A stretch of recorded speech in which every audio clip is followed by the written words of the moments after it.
Bonjour, dans cet exercice on va prendre deux cercles, les deux de rayon 5. Au milieu on a un carré qui est posé donc au niveau du sol, là on a le sol, les deux cercles touchent le sol, c'est très mal fait mon dessin. Et puis le carré il touche les deux cercles. Notre but ça va être de déterminer l'aire du carré. Alors c'est juste du travail graphique plus qu'autre chose ici. Comment on peut déterminer l'aire du carré? On cherche l'aire du carré, donc ce qu'on peut faire c'est peut-être dire que notre carré, son côté c'est x. Donc là on va avoir x. Il faudrait qu'on trouve une équation avec du x. Mais en fait, regardez ce qu'on a.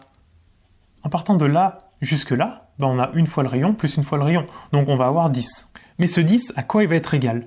En fait, il faudrait qu'on introduise du x. Donc ce qu'on va faire, c'est qu'on va se déplacer au niveau du x ici. Il va être égal à ça, plus x, plus ça. Bon, par symétrie, on aura les mêmes valeurs de chaque côté. Donc là, ce qu'on peut faire, c'est peut-être l'appeler y et y. Donc notre 10 va être égal à 2y plus x. Maintenant, comment on arrive à trouver y ou à trouver x? Parce que là, on a trop d'inconnus, il faut qu'on arrive à en trouver une des deux. A priori, x, on ne peut pas la trouver tout de suite, parce que si on arrive à la trouver tout de suite, on a directement l'aire du carré. Donc il va falloir qu'on trouve y. Mais regardez mon y, en fait.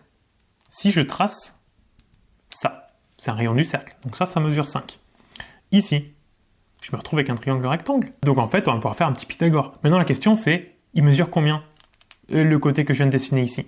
On a l'impression qu'on ne le connaît pas. Mais en fait, on le connaît parce qu'on sait que le rayon total, c'est 5.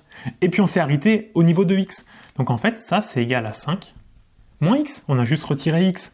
Donc là, on a notre triangle rectangle. Ici, ça mesure 5 moins x. Ici, ça mesure 5. Et là, on a notre petit y.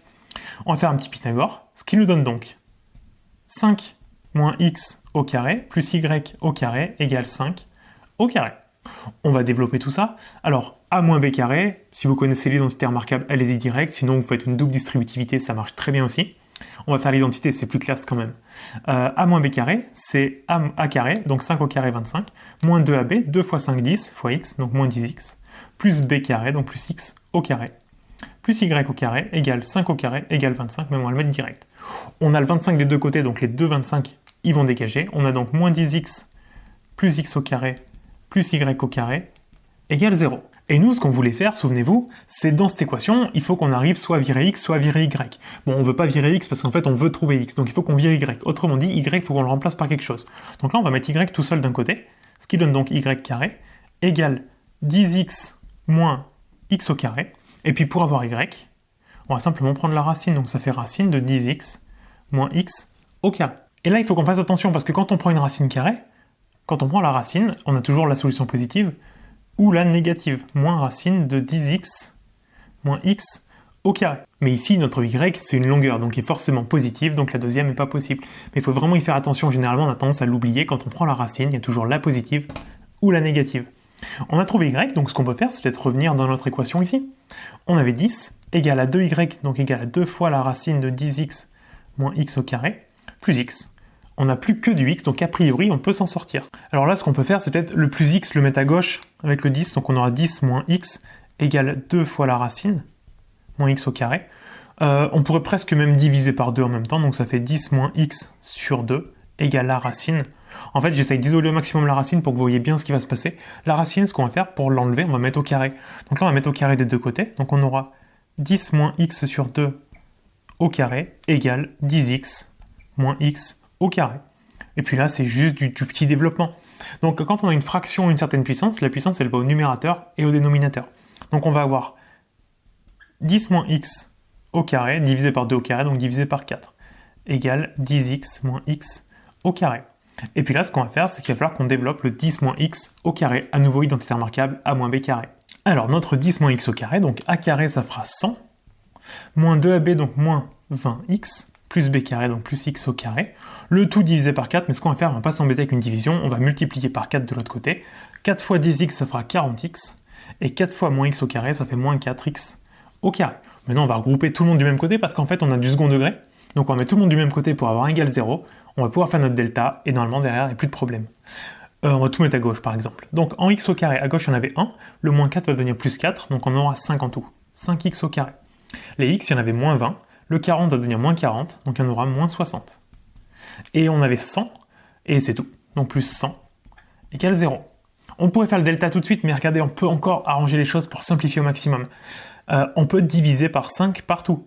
Le 0, on peut diviser par n'importe quoi, donc il n'y a pas de problème. Mais à gauche, 5, 60 et 100, c'est des multiples de 5, donc on peut diviser par 5 partout.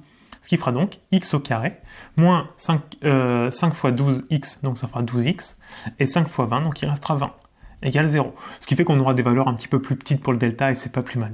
Alors notre delta, b carré, ça fait donc moins 12 au carré, moins 4 fois a qui vaut 1, fois c qui vaut 20. 12 au carré ou moins 12 au carré, c'est la même. Normalement, elle la connaît, celle-là, enfin, elle est classique, c'est 144. Moins 4 fois 20, moins 80. Ce qui va donc nous donner 64. 64, c'est 8 au carré. Donc, ça sera facile de prendre la racine pour le delta, pour les solutions ensuite, parce que bon, c'est un carré parfait. Notre delta est positif, ce qui veut dire qu'on a deux racines réelles. La première, c'est moins b, donc moins 12, ça fera plus 12. Moins racine de delta, ça fait 8, divisé par 2 fois a, donc divisé par 2. 12 moins 8, ça fait 4, par 2, il nous reste 2. Et x2, c'est 12 plus 8, divisé par 2a, donc par 2. 12 et 8, ça fait 20, divisé par 2, ça fait 10. Donc on a trouvé deux valeurs possibles pour notre carré, soit 2, soit 10. Mais notre carré, a priori, il n'a qu'une valeur unique. Enfin, il n'y a pas de raison qu'on ait deux possibilités, parce que nos cercles mesurent vraiment 5 de rayons chacun. Il n'y a pas de raison que le carré au milieu puisse avoir deux longueurs très différentes, ou même deux longueurs différentes tout court. Comment on choisit ? On sait que le rayon des cercles, c'est 5. Enfin, clairement, sur le dessin, on voit vite que le carré, il est plus petit que deux rayons de cercle. Donc forcément, deux rayons de cercle mesurés 10, obligatoirement, le carré, ça ne peut pas être 10, son côté. Donc forcément, ça va être 2. Et donc, nous, on voulait trouver l'aire du carré. On va l'appeler C.